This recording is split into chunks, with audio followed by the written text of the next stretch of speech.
Hello, everybody, and welcome back to another episode or a bonus episode of the Headspace Podcast, the show where we break down new hip hop albums track by track and give you the thoughts and opinions that come out of whatever we think of as we listen to each song.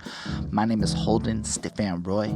I will be the one with you tonight. Sometimes my boy Chris joins me. He'll be with me tomorrow as we do the next review.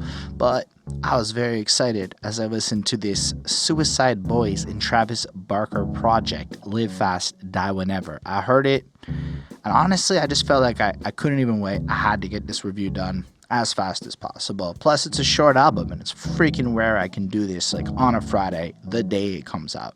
So, on that note, I'm going to do the intro bit, and you can check the description of this video to see when I skip that. But I wanted to let y'all know that I'm not necessarily a professional at this by any means, and I'm very aware of that. And often I am talking about artists and acts that I don't know a lot about.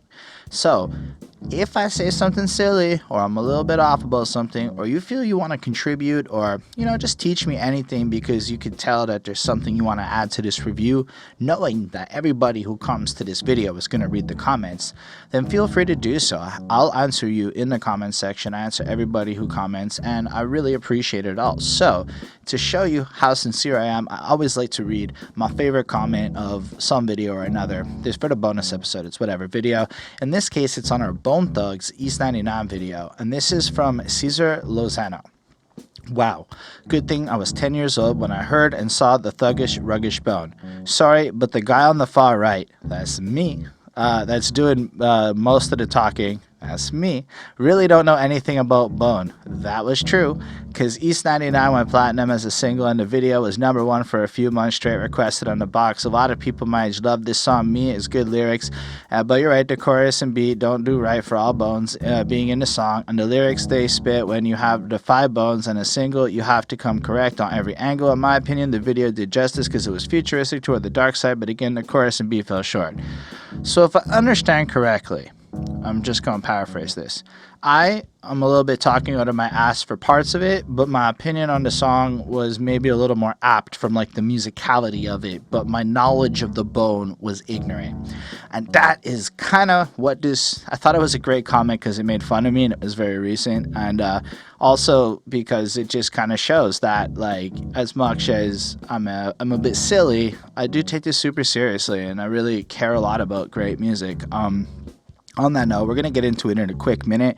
Before we do, special thanks to the patrons, Ismail Gadamsi, Chris Prado, DJ Black Hurricane, Lindell Williams, and Jonathan Barnes. Touch on that at the end of the video. And now, I'm going to get into this little Suicide Boys and Travis Barker Live Fast, Die Whenever album review.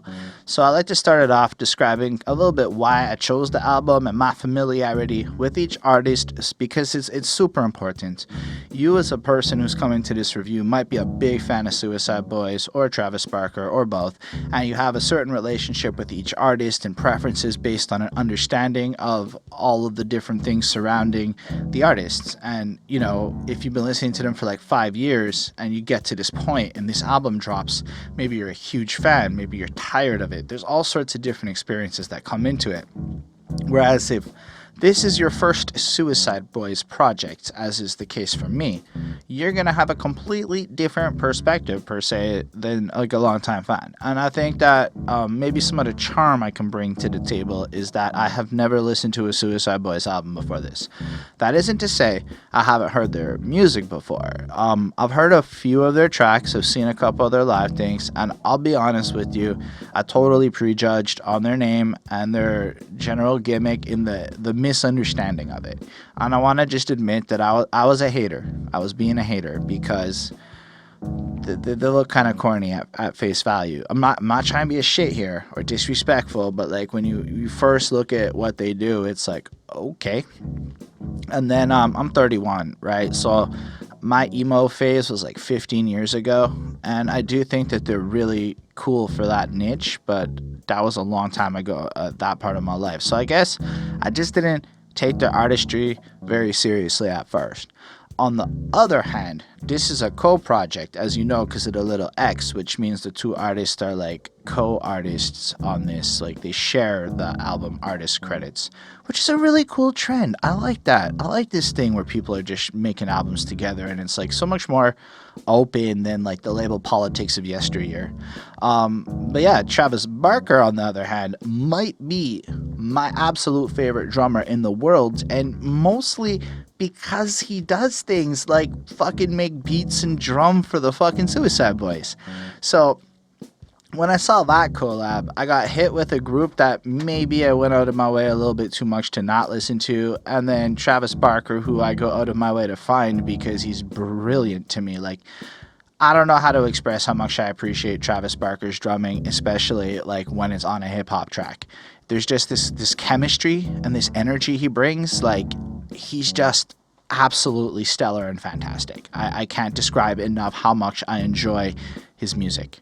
So I guess doing this track got my attention, or this album got my attention. I didn't even see the singles or anything. I wasn't really paying that much attention at that point, but I look at the album releases every week to see what's coming out on the Friday, just, you know, try to find what our new album's going to be for the week.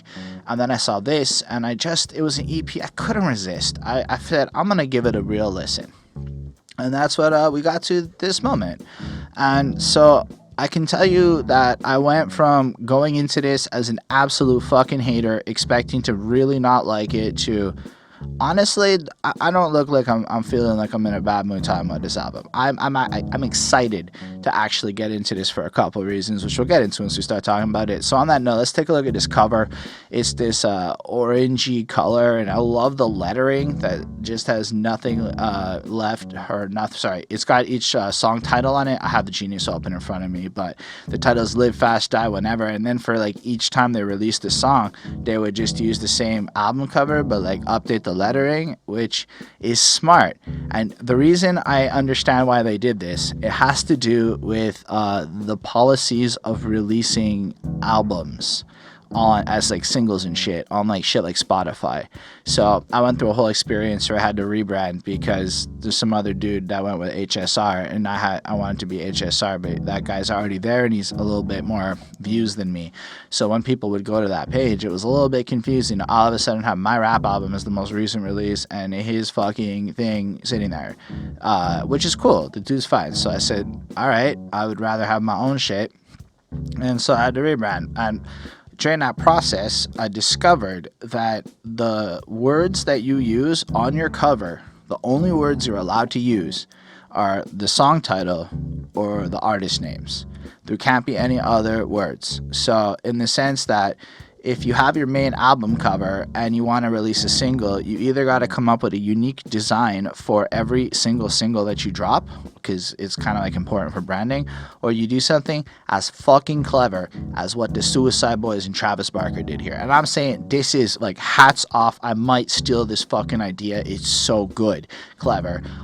By using it, not necessarily the style, but like the idea of having a bass at the bottom here. There's these people with the hoods and shit, but then having the lettering at the top, allowing you to basically keep the consistent branding of the album being the people and the styling of the lettering, but changing the letters to represent each song title that you want to release as a single. As far as like modern marketing goes, I'm like, motherfucking hats off. Like, hang on. I have to take my hat off. I don't even care if my hair looks a little bit fucking messy and shit. That's how fucking good that shit is. Like, it is. Like, part of my day job is to know that this shit is really good and whatnot. Anyway, I guess the title's cool. Live fast, die whenever. So it kind of has no real aspiration to die young, which I like a little bit more than live fast, die young. It's always been a kind of dumb thing. I kind of want to get old, but like die whenever is kind of a good middle ground, right? Between getting old and like, dying young. It's just, I'm going to live my life and not worry about when I die, and should it come, it comes. And I'm cool with that. And I suppose that I really appreciate that way of living. It's actually a step up from live fast, die young. and it has a little bit of meaning, reflecting, you think Suicide Boys, you want some like pointlessness to like the meaning. Like if they had been like Life is Peachy and it wasn't ironic, that would be a little bit weird. So this title is pretty good. I like it. And anyway, nothing else to really go there, so I think it's about time to get into this project. So why don't we get into the first song, which is Killing Two Birds with 22 Stones.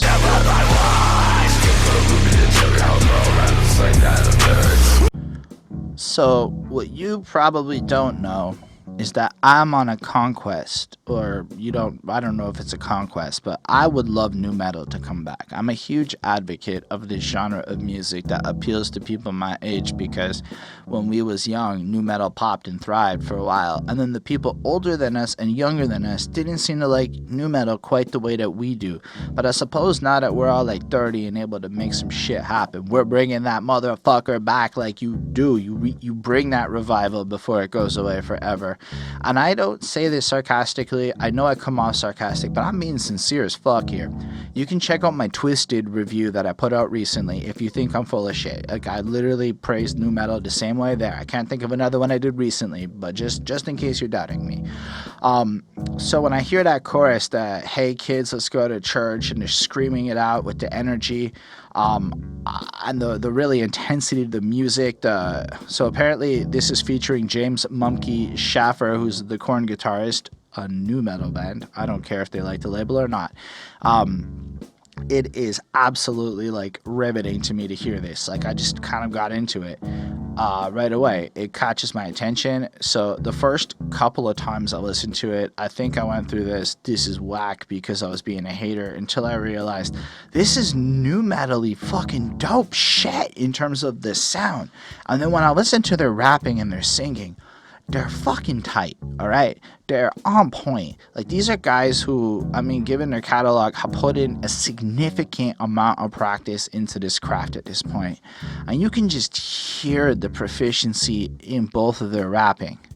I was really impressed. I really was. And then, so I was looking at Genius, because the lyrics are there and it helps me when I talk about like the review to quote it.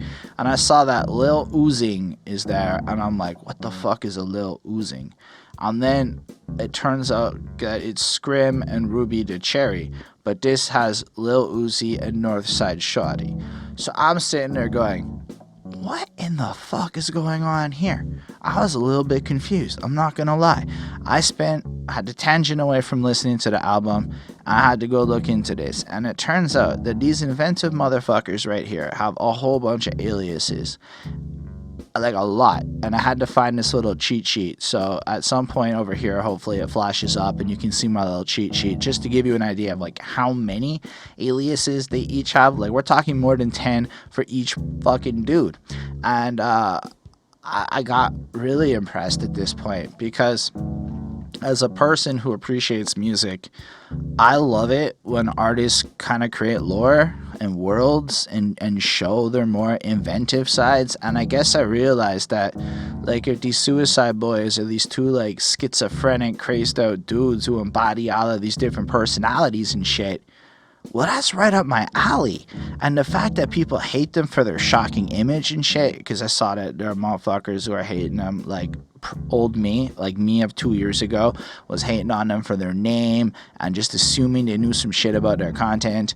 And I bet their content's, I would find it corny. And I say that because maybe I'm a little bit too old to fully like the edgier side of what they do. However, I'm not trying to dismiss that as an invalid thing. I'm saying that I'm trying to recognize my age in all of this and how that does turn me into a little bit of an old fogey. Still, I mean, listen, remain in the earth, dirt filling up my hearse. When I die, bury me like 10 more feet beneath. So if I come back from the dead, I'll be trapped. And I'm just sitting there going, okay, listen, they rap really well. As far as the content goes, this shit might not be for me. However, I can hear the horrorcore in it, right? Like, I can hear the, like, inspiration from a lot of shit I've listened to and reviewed on this channel. So I actually really appreciate where they're coming from now. This is just like a fucking kind of horror movie for like more of a depressed angle. I really liked when Lil Oozing, who, let me check my cheat sheet here, is... Okay, I have no fucking idea which one's which on this song. I'm really sorry, guys. Like, they are super fucking versatile voices, and that's not a bad thing. I couldn't figure it out. They're not on this list. I'm confused. But yeah, so I really like when he's like screaming, I want to be free and released. I want to be free of defeat. Lace up my cleats and I'll fucking retreat. And I'm like listening to this, and I'm going, all things considered, this just sounds like people who are struggling with some shit that like are expressing that negativity in the way that you're supposed to express your negativity and shit. I mean, the evidence right next to me, chalk outline, the rest will see he's dead, so just let him be. I don't have a lot to comment on that. It's very fine. It flows well. I think that you're not listening to Suicide Boys because they're like the sickest fucking lyricist in the world, though. Because while I might not enjoy that side of their music as much, the way that they deliver it, the fucking energy to it, the tightness, the everything else, every other fucking metric, that beat, the hook is fucking great. The release the fucking doves and I'll shoot them one by one being screamed out while the Scarecrow and Ruby the Cherry hover around us like they're dying and buried, bouncing back and forth. Like, that's my shit. I love it. It is so good to listen to. I just couldn't care less about the lyrics quite as much. Like, we got the North Side Shorty, the other one, hit the seventh word, might get frostbite on the day I die, leave me be in the sunlight, let the vultures feast on what's left of mine. Like, it's super imaginative, and it's tight, and it follows all the rules of, like, you know, rhyming and doing it right, but yeah, it's just not really for me on that front.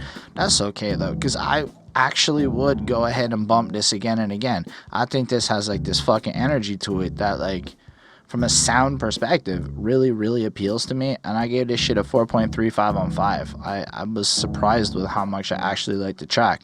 On that note, let's move on to the second one, which is called Sour Grapes. We must stay unified, we've always been the losing side. So I love how different this song sounds. Like, we are not at a point where this is going to be like a redundant, boring experience, which is always the fear when you come across a new act. Like, is it going to be great across songs? And yo, this comes in proper. They're each using a different persona. So in verse 1, it's Audie Nuff, which is Ruby the Cherry, and Slick Sloth, which is Scrim. And so this one was a little bit easier for me to figure out. I really enjoy the lyrics to this one more. It feels like a more powerful, like, flow to it, which I can get behind. Like, lasting longer than a prison sentence, Audie Nuff stay reinvented demon presence, now my presence deemed offensive. And I heard that, and I thought about it, like, with all of these personas, and then I thought about all of the times I defended people like ICP and other maybe weird music that was hated on by others for, like, the shit he's saying here. And I'm like, damn, in a sense, Suicide Boys is doing everything that 18-year-old me thinks is fucking cool. And I just kind of collected that moment, and I'm like, oh, interesting. The rest of it kind of flows in, and I don't know, trying to win by losing twice, I can't pick one, soothing vice cause I'm a heathen, hooked for life, refuse advice, choose suicide. And then I realized, holy shit, like 15-year-old me was writing this shit. The same kind of, maybe not as intelligent because I didn't know what heathen meant and shit, but like the same tone. And so I kind of like connected to it in a sense of relating to the feelings that they might be feeling that leads them to writing this shit. And I was like, okay, I get why people connect to Suicide Boys. I'm in that group of people. Again, it's a little bit like I'm not jumping down with joy for it, but I think there's some real depth to what they're doing that might not be so apparent unless you might actually like to connect to this kind of shit in general. But I can't say that I wasn't listening to music about slitting your wrists back when I was young, so why the fuck am I going to judge that shit now? I'm not implying this song per se, but I do believe somewhere on this project somebody does try to slit their wrists or mentions it. I really love the flow on the second verse. The Lucifer coming straight out of hell. Slow down. Slickety slot. The butterfly turning back to a moth. Whoa now. I just like the way he delivers that shit is pretty fucking fire. It has this energy to it, like I said, and it just, I don't know, man. There's something about the vibe to it, the beat, everything they bounce off of it so well. Like, again, I must say that we're at a point where lyrically it's not 100% my favorite, but this one is stronger. However, I like the sound of it. I feel like a little bit less than the last one. I gave this song 4.25, but I want to just comment on more bars that I thought were interesting. When he goes, so fuck off and don't ask me about no fucking drugs. Who else wouldn't try to numb up? Fuck rap, fuck money, fuck all your companies. Take the strap, reload, now death is my company. And like, I kind of appreciate the fact that people, like, imagine going to an interview, right? And you create all of this artwork and shit. And then, like, the one thing these motherfuckers ask you about is if you do drugs or if you fuck groupies. It's like, it's basically like telling this person that you're interviewing that you don't give two fucks about, like, their music or who they are or what they think about. You want to hear some stories about popping zannies and getting blowjobs and shit. Like, it's just, you're turning these people into, like, tabloidy shit instead of saying, yo, talk about the environment that you grew up that may have led to you wanting to write some shit, you know? Like, what's the meaning behind it? Why did you get to this place? What is your... Talk about, like, the 30 personas you folk have created. Like, you know what I'm trying to say? So I appreciate the way that in this world, especially with how vapid everything is, I mean, a lot of people escape in a lot of ways. Like, something like 50% of Montreal consumes marijuana on a semi-regular basis, at least. Like, adults, not kids, but... that's a crazy number. If you add in all the people who also drink wine, there's probably like most of us adults not being sober. And that's just the truth of a situation.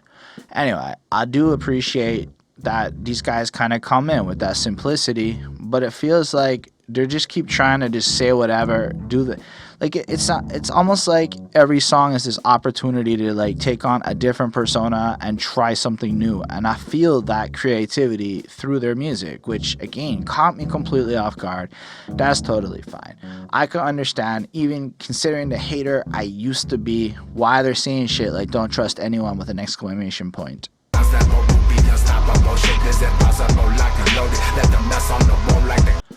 So, I just had to comment on this guy, Austin Bullock, who on the Genius website kind of said they went into detail about the hardships and benefits of being considered and feel as if they are lone wolves. Now, I would say that this song does explore the topic of, say, being a lone wolf and not liking other people. I will also say that the word count on this song does not qualify for detailed, and I'll give you an example of what I mean. Crucify me wearing FTP. FTP's fuck the population. That's a fashion brand that they support, so that's really cool. I like the fact that they shut out their peeps. That's actually pretty dope. Cadillac swerving like it's necessary. Ruby over here has a Cadillac, and it's, I guess, or he's swerving in it. Roll the window down, peeking out. Carbon monoxide is leaking out.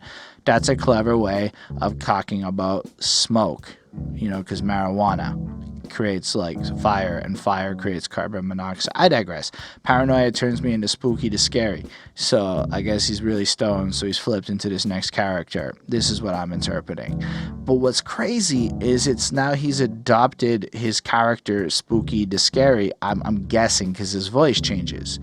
And that's when I got motherfucking impressed. Now, I don't often like to bring up my own music on this shit because it's not relevant, but I went through the experience recently of recording a verse where I basically flipped my voice to, like, 4 separate distinct voices in one single take. And it sounds like he's doing it in one single take too, which is fucking talented. I might be wrong. Maybe they're not. I'm gonna believe that they're doing this in, like, a one take because it's cooler that way.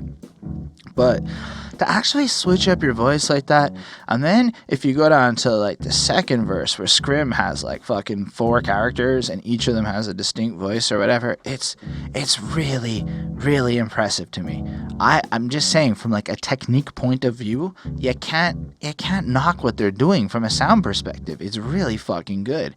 This song is fine in terms of lyrics too. Like, I don't know, like, roll the window. I said all that part, but, like, I don't know, like, roll on down, don't knock the slogan, suicide for life, bitch, the clock is broken, and try to approach me trying to hit my roach and hoping we can go to the liquor store if it's open. What you think, we gonna become fucking friends? It's hopeless. Better think again, solo to the end. I thought that was interesting, right? So, like, they clicked up, they created their things, they got their slogan, they got their brand, they're out there in the world with people, and then people are kind of like hitting them up and like, yo, let's go to the store, let's do some shit. And he's like, nah, I prefer to be alone, and I don't want to fuck with you. I don't care. And I appreciate that. This is the part where I'm like, yo, at my age, I'm like, I don't know that I care that much if like 80% of my future is spent alone in a room. That's okay with me. Not like a prison room, but like the kind of room like recording or watching some movies, or I don't really watch a lot of movies, but TV shows.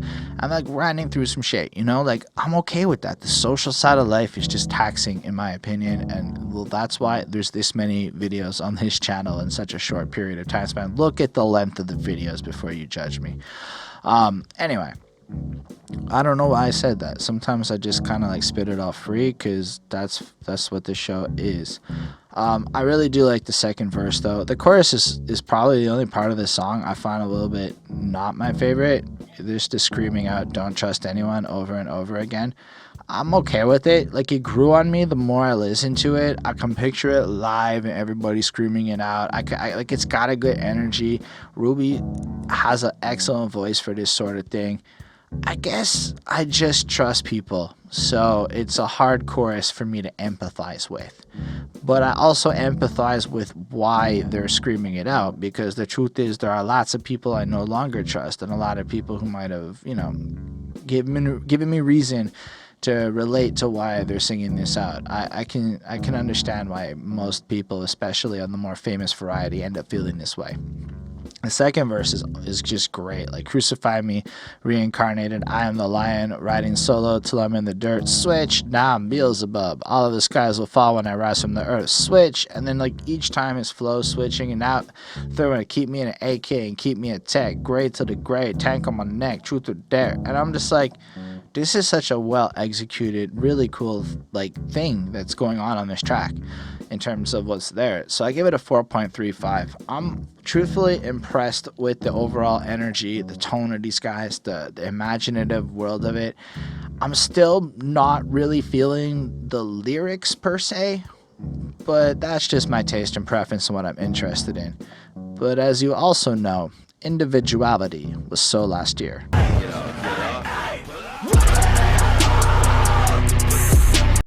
Alright, so we start off with young Christ, who is Scrim, and he takes one to the head as he's home alone. That's fine. I can't turn a stone without some bones creeping up on my clothes. Jones and Fina itching, shaking, mentally unstable, no cable. And you know what? I started really thinking about it again, because I feel like it's hard for me to not want to criticize this inherently, because it sounds kind of cheeky and cheesy. But then I realized that they keep painting these pictures of like these depraved situations and people, and if they're just playing a bunch of characters, and there are this many mentally unstable folk out there. I mean, I don't know if that was a bad way to put it. There's a lot of people dealing with shit. I deal with shit. So like, to hear people just trying to even make an effort, even if it's a little dramatical, to like talk about how maybe not everybody's okay, that's cool, because there are totally days where I kind of feel like Jones and Fiending, itching, shaking, mentally unstable. Like, those are lyrics that resonate in my mental state sometimes, in just day and now. Like, when you, I don't know, as you get older, I guess it just gets harder. Not to say that you don't get better at it, but it doesn't really get easier, in my experiences at least. So I like this one lyrically. It really kind of hit me, you know. Days of me and Cherry working out the motherfucking shed to get up out my toxic bed, forsaking the firstborn and watch the rest fall. I clients wishes of me changing my past, never had a fighting chance. I made a lot of mistakes. I can remember, like, I feel like this is just talking about younger me to a point, and that was really kind of cool to get. And then Young Plague, there's this chorus, you scream, leave me alone, and then it takes the when I die I want a mural painted of me sung out line as part of the chorus, which is also the first line of the second verse. Now, what I thought was super cool about this verse is he kind of describes how like he wants a mural painted of him, or he's doing something fucking disgusting or whatever with a halo. Like he's a broken person, but he's really got a good heart or whatever. But really, he kind of wants to paint it on a building, which would inevitably get like destroyed or torn down. But that's totally cool because then pieces of him will be all over the city and whatnot. And then, yeah, then the idea is like ashes to ashes. I'll turn to dust before I join the crowd. And that's an interesting lyric at the end, I thought, because it kind of plays up off of the building. But even if we just think about ashes to ashes, I'll turn to dust before I join the crowd. That's also like saying, I'm gonna fucking do me before I conform to these masses. And that's like the deepest shit I think I found on this album.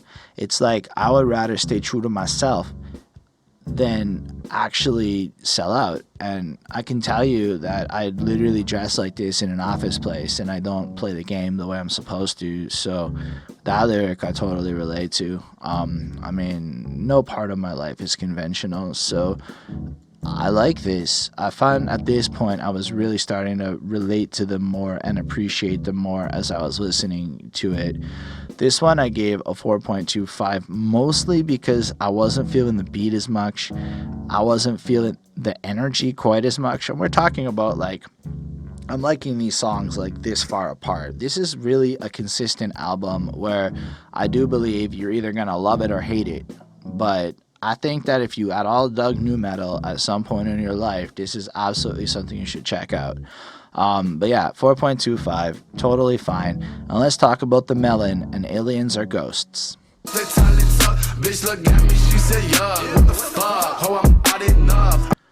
It is not often I get to talk about Anthony Fantano, because he's never relevant to the albums we're talking about, and I don't watch his reviews or anything. I don't watch any reviews before I do my review because I feel like that shit could bias me. And in general, I go into the long form review and he kind of does the summary thing. So I actually have come to really appreciate his opinion on things, although I often disagree with him because I don't feel that Anthony Fantano listens to the album as many times as I do. But he reviews more shit. But I'm coming for him as the internet's busiest music nerd, because I'm a fucking music nerd and I'm fucking busy. I'm coming for you, Melonhead. On that note, this song is definitely a really cool one. I really thought it was strong. So it starts off with Fantano kind of making fun of them, you know, parsed out on this rippity dippity dippity bippity dippity dippity triplet flows. The soil bias formula is pretty obvious at this point, whether it's because you've heard some of the duo's previous EPs or you're, you know, whatever. So basically, it's Fantano's criticisms of them. I mean, I'm certain he said good shit too, but this is kind of what, I guess they're responding to it or using it in like such a clever way. It's like saying, yeah, we hear what you're saying, and then writing a song. So then you just get 7th Ward Lord, which I believe is Ruby, and he's going, 7th Ward swerving, white bends, wheels turning, rose gold chrome, accents on the rims, picture perfect, no destination, much just wait and see where we end up, burning zones, burning up the ozone, but I'm going, what the fuck does this have to do with Anthony Fantano or anything? It's just like Fantano's there. Like, it's almost like saying we're aware, we watched it, and then we wrote this fucking songs. So, I don't know. I don't fuck with life forms on this planet, bitch, you out of luck. I got better shit to do, like sip the lines up in my cup. I ain't sharing pints, stay tucked, waste my whole life hunting ducks. I don't know really what the verse is. It's just flossy to me. And it sounds extremely good. This is one of my favorite beats. This is my second favorite beat on the album. It is really strong. It's so good to enjoy. The last two prior to this had the corn guitarist guy, but this one does not. And not to say that he made the beats worse, but this one is just, to me, stellar the way it flows on through. And then Anthony on top of it, he just kind of sounds good. Like it's a good move and a good look for Suicide Boys, in my opinion. The second one is Scrim being a little half cut, and he goes, I be that rotten garbage crawling out the ditch, snitches, stitches for a snitch, bodies in the fridge, blade scraping, great aping, banging on my fucking chest.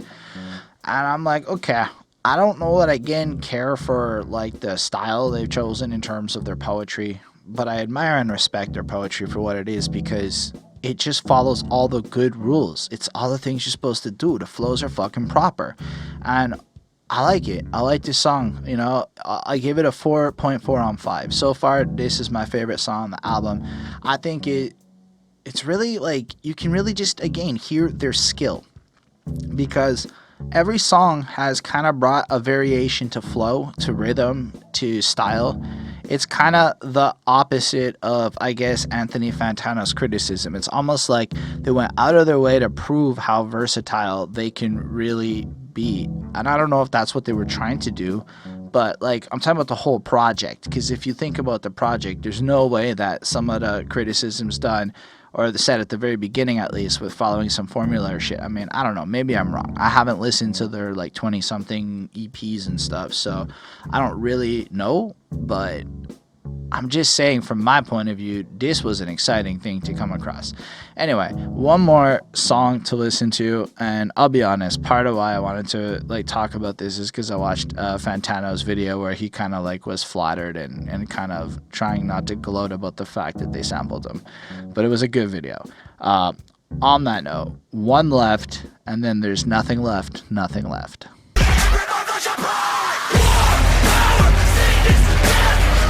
This is a punk song. This is an excellent fucking punk song. When you see Travis Barker, this is something you hope for deep down in your soul, that some of this shit's gonna come out of them. And they went in. I mean, they went in with the speed, with the intensity, with the hard-hitting guitars and shit. It was just all there.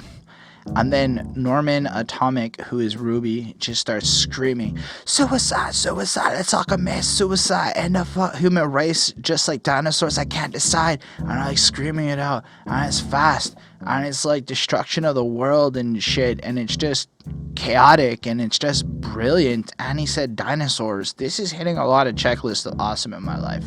I don't know if, like, again, I mean, look, this kind of lyrics over punk music reminds me a lot more of what I grew up with, and I listened to emo and shit because I was a mid-2000s teenager, but like still, this is fucking ridiculous to me. This was so good.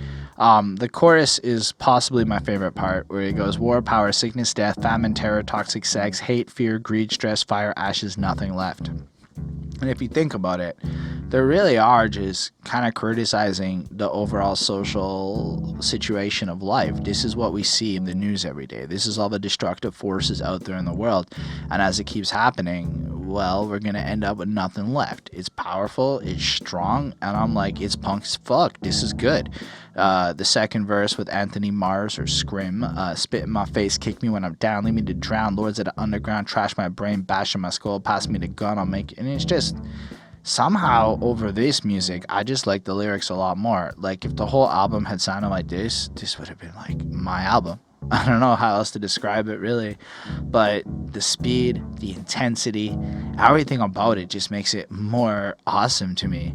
I really, even the language, like nails in my hands, nails in my feet, crucify me, penetrate my ribs with the blade, call on the graves, then let us pray. I don't know, over like seriously fast punk music, it just fits better for me in my like preference world. So I was absolutely astonished with this song and how fucking good it was, and I give it a 5 on 5. I really, really like this one. Blew me away. Excellent way to end the project. Super good song. So yeah, that's the end of this little review. I really, really liked the Suicide Boys and Travis Barker Live Fast Die Whenever project. I gave it a 4.43 on 5. This is like this new metal hybrid-esque trap experience where their lyrics, while being a little on the, let's say, more emo side of life, fit in the way that they do their thing. The fact that they have all these different characters that they cycle through and all that shit is awesome.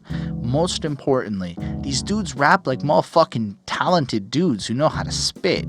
Like, at first I thought they were just kind of like whatever, but when you really listen to the technique, the rhythm, the way they enunciate everything, the versatility and the way that they have multiple voices and styles that they can come with, I mean, shit, they're doing it all right. They just happen to be rapping about some shit that, like, you would expect from, honestly, horrorcore. Nothing about this is weird to me. Like, the one I really thought about it, I'm like, okay, they just combined a certain degree of different elements in a combination that popped.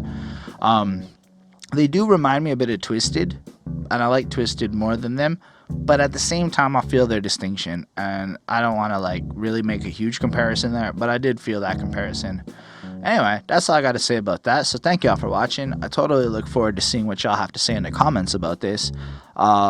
Yeah, I'll answer you if you make that effort. We can have a little conversation. Feel free to subscribe to the channel for more reviews. You can hit that like button if you feel like doing so. And special thanks to the patrons: Ismail Gadamsi, Chris Prado, Jonathan Barnes, TJ Black, Hurricane, and Linda Williams. They support what we do. They helped us get a better camera. And if you want to join us up in there, you can tell us any album that you want us to review, and we'll do it. This week, we're actually doing a Patreon request, and that'll come out next week. So anyway, yeah, if you want to support us, it's a great way to do it. You'll also get access to content early and shit like that. Anyway, we also make music up on this channel, so you can check it out on here. You can, check the description of this video also. And that's about all I got to say, and I look forward to getting to more albums and seeing y'all again soon.